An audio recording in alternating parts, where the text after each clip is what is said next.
নমস্কার বন্ধুরা, বন্দনা রান্নাঘরে আপনাদেরকে স্বাগত জানাই। আজকের রেসিপি বেগুন ভর্তা।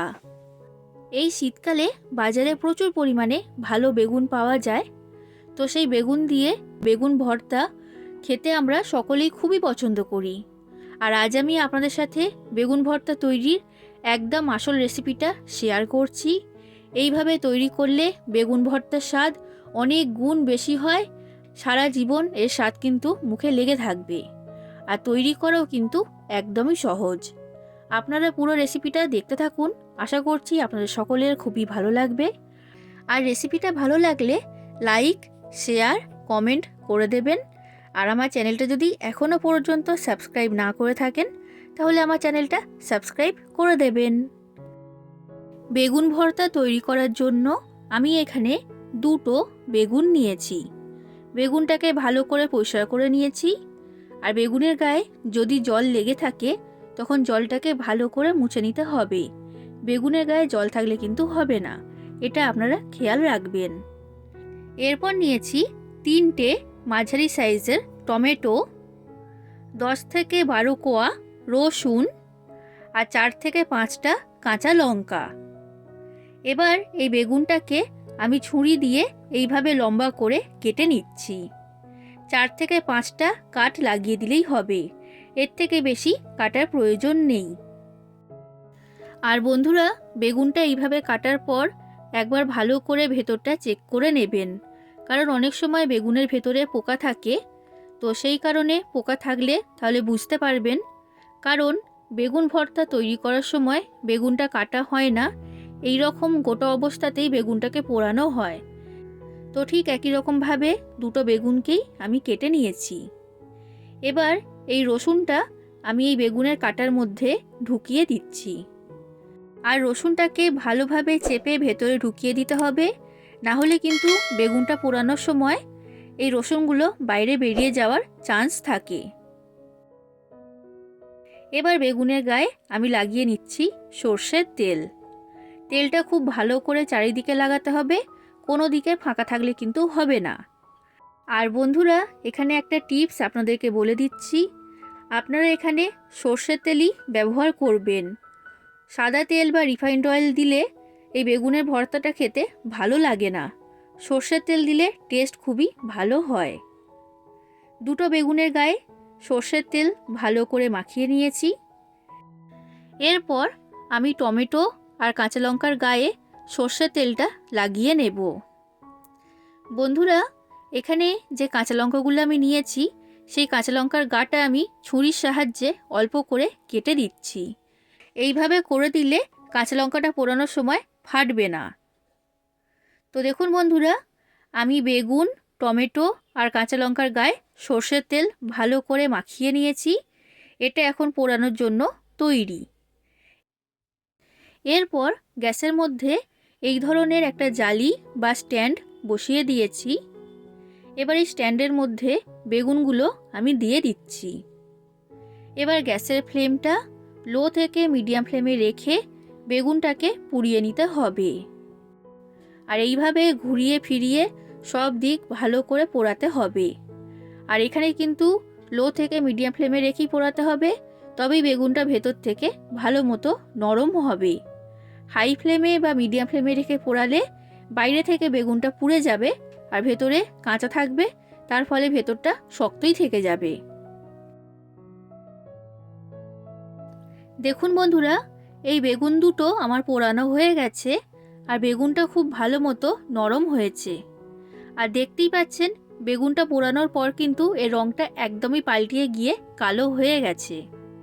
এবার বেগুনটাকে আমি এর মধ্যে থেকে তুলে নিচ্ছি। আর এবার আমি এই স্ট্যান্ডের মধ্যে দিয়ে দিচ্ছি তেল মাখিয়ে রাখা টমেটো আর কাঁচা লঙ্কা।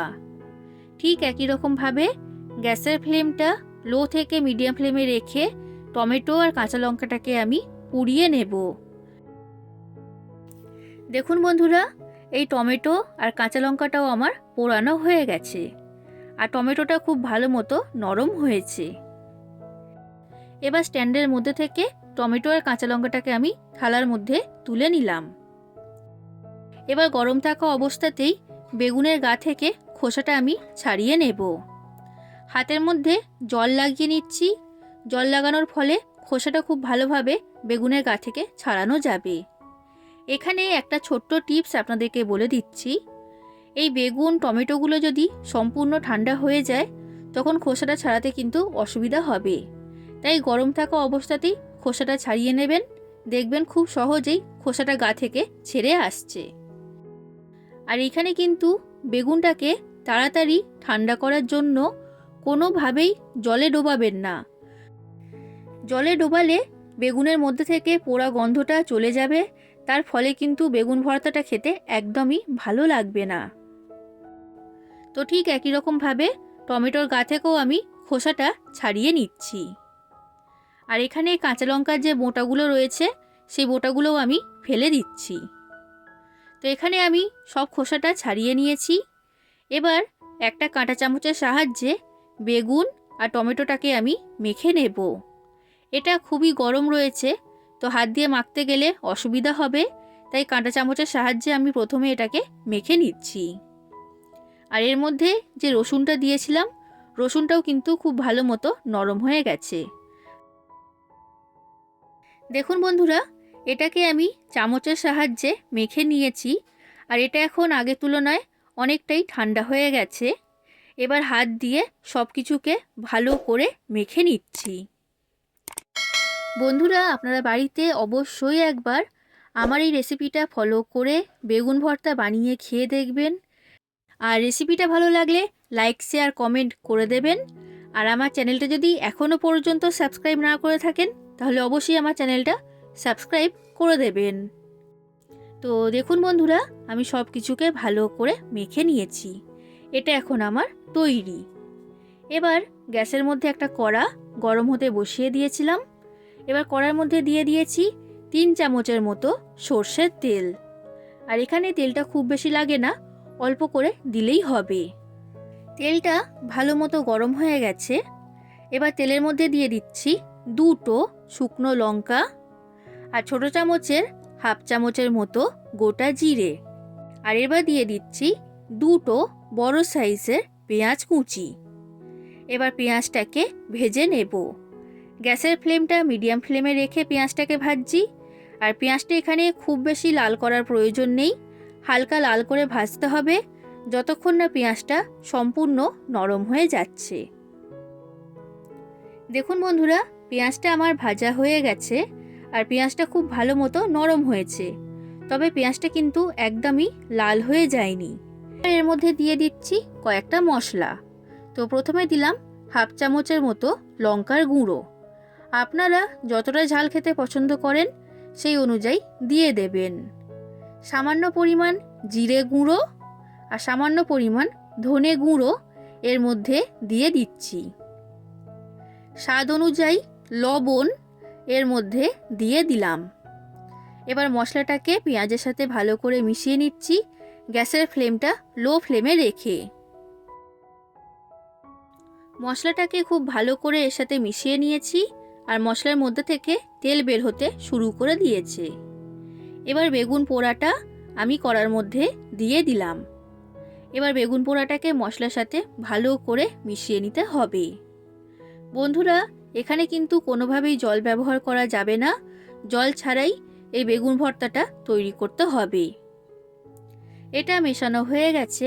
এবার দিয়ে দিচ্ছি হাফ চামচের মতো চাট মশলা। চাট মশলা দিলে এই বেগুন ভর্তার টেস্ট খুবই ভালো হয়। আর এরপর দিয়ে দিলাম সামান্য পরিমাণ চিনি। আর এরপর দিচ্ছি সামান্য পরিমাণ শাহি গরম মশলা। এবার সব কিছুকে আমি বেগুনের সাথে মিশিয়ে নিচ্ছি। এটা মেশানো হয়ে গেছে।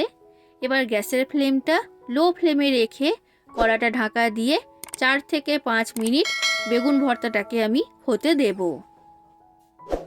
দেখুন বন্ধুরা, 4 থেকে 5 মিনিট পর কড়া ঢাকনাটা খুলে নিয়েছি।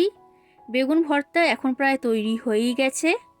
নামানোর আগে এর মধ্যে আমি দিয়ে দিচ্ছি ধনেপাতা কুচি। এবার ধনেপাতাটাকেও ভালো করে এর সাথে মিশিয়ে নিলাম। তৈরি হয়ে গেল বেগুন ভর্তা। এটা পরিবেশন করার জন্য সম্পূর্ণ তৈরি। তাহলে বন্ধুরা আপনারা বাড়িতে এইভাবে বেগুন ভর্তা বানাবেন আর কেমন লেগেছে সেটা কমেন্ট করে আমাকে জানাবেন। আজ আসি বন্ধুরা, আবার দেখা হবে অন্য কোনো দিন অন্য কোনো রেসিপির সাথে। ধন্যবাদ।